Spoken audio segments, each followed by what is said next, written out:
Fala pessoal, tudo certo? Bom, então o objetivo do vídeo de hoje é comentar sobre o resultado das quartas de final e comparar se as atletas da América do Sul elas estão mais próximas da elite do esporte, ou seja, das atletas da América do Norte, tanto leste quanto oeste, e das atletas da Europa.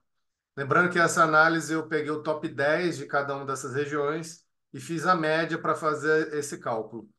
Bom, mas antes de continuarmos sobre o tema de hoje, eu gostaria de fazer um pedido. Se você ainda não está inscrito em nosso canal, por favor, faça a sua inscrição e ajude no crescimento do canal. Com isso, eu farei mais vídeos, mais análises, do esporte, beleza? Bom, uma questão de suma importância para todo atleta e treinador entender quais são as capacidades biomotoras que dominam ali aquele esporte. Então, basicamente, nós podemos classificar a modalidade esportiva como um predomínio de uma modalidade de força, uma modalidade de velocidade, uma modalidade de endurance, ou uma modalidade híbrida que tem componentes tanto de força, de endurance e de potência. Bom, dentro da modalidade do fitness funcional, do CrossFit, nós percebemos que existe uma grande distribuição, seja dentro do treino, seja dentro de uma determinada competição.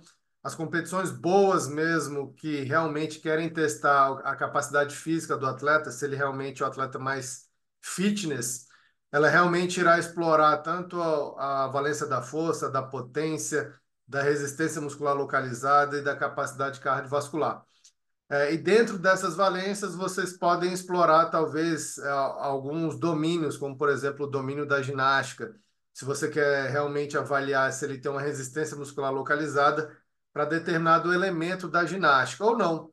Se a competição quer avaliar um skill, se o atleta ele consegue realizar um determinado movimento. Por exemplo, o Free Handstand HSPU, onde você não é testado em relação à quantidade de repetições, mas sim em relação à capacidade de você realizar esse movimento. Se a gente voltar ali dentro de alguns CrossFit Games, a gente observa alguns elementos novos, como o crossover, double under, o pullover. Então, são elementos que não existia uma grande quantidade de repetições, mas sim foi testada a capacidade do atleta de realizar esse skill. Bom, e para nós, treinadores, prescrevermos um treino para um atleta, para um determinado atleta, nós precisamos entender qual capacidade biomotora é predominante para esse esporte. Então, se eu vou trabalhar, por exemplo, com um atleta que é do powerlifting, não faz muito sentido eu fazer exercícios volumosos de endurance, exercícios volumosos de LPO para esse atleta. É, Existem atletas que, inclusive, nem fazem exercícios cardiovasculares. Então, não faz muito sentido para um atleta com uma dominância de força prescrever exercícios de endurance, prescrever exercícios de potência, como os exercícios de LPO. Ou se existir essa prescrição, esse volume ele é bem reduzido, pensando mais na saúde do atleta do que em relação à capacidade dele de ter um bom desempenho em virtude dessa prescrição desses outros elementos.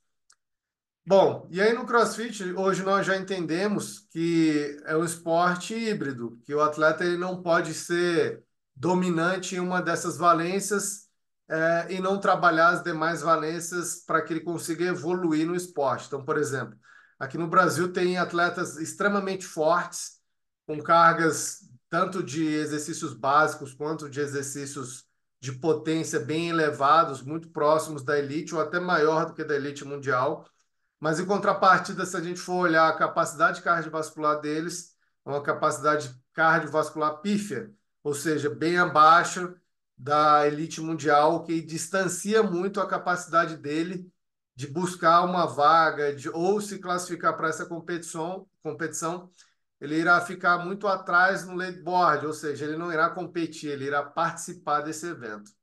E aí uma outra questão que é uma capacidade que fica no meio da força e do endurance, que é a resistência muscular localizada. que eu acho que é uma outra valência que é extremamente explorada dentro do CrossFit, mas que nós aqui do Brasil deixamos a desejar também em relação a essa valência.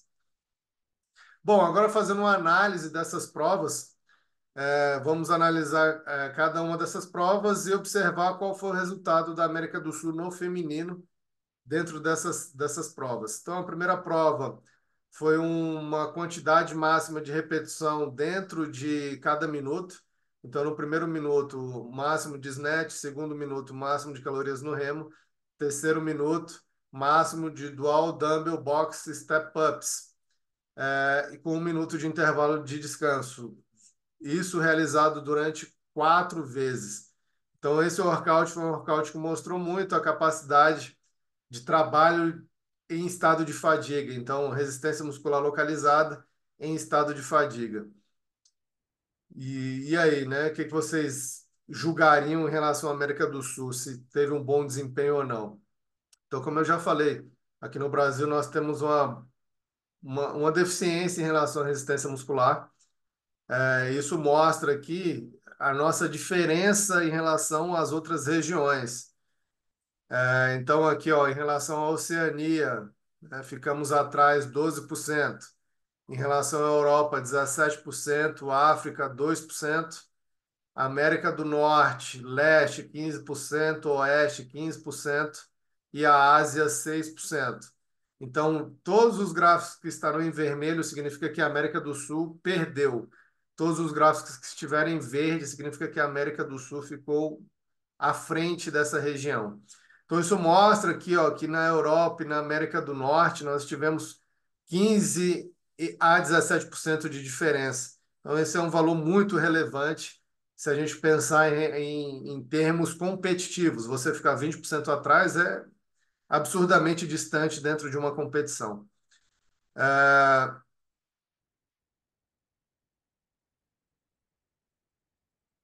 Workout 2, que é um outro workout que nós aqui da América do Sul temos uma grande deficiência, que aqui já explorou mais a resistência cardiovascular. Olha o volume, 20 minutos de duração, 150 wall balls e 150 burpees lateral, pulando sobre a caixa com um step down.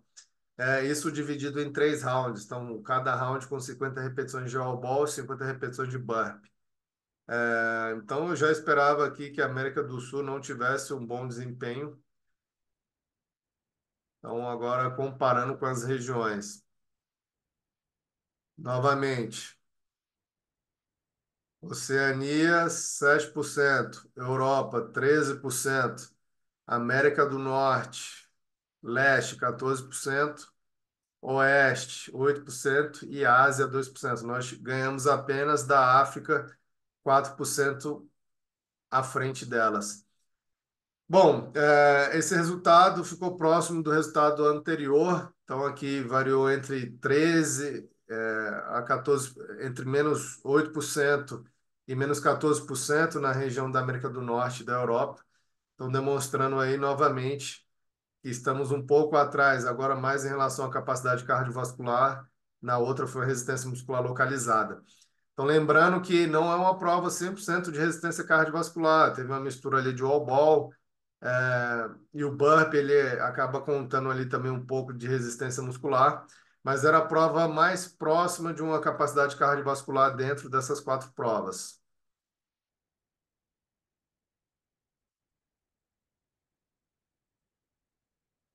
A terceira prova é uma prova de skill.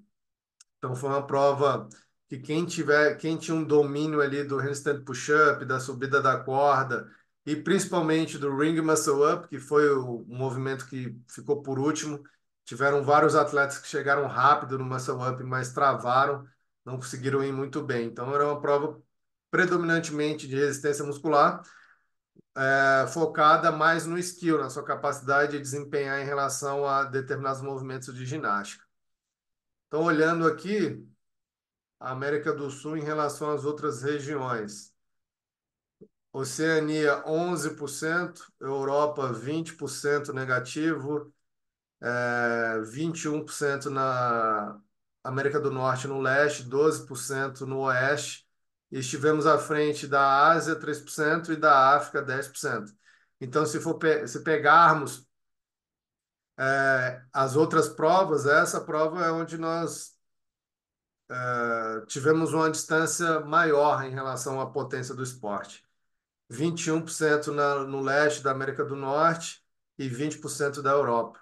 Então, novamente, prova com maior quantidade de repetições, trabalhar muscle up em estado de fadiga.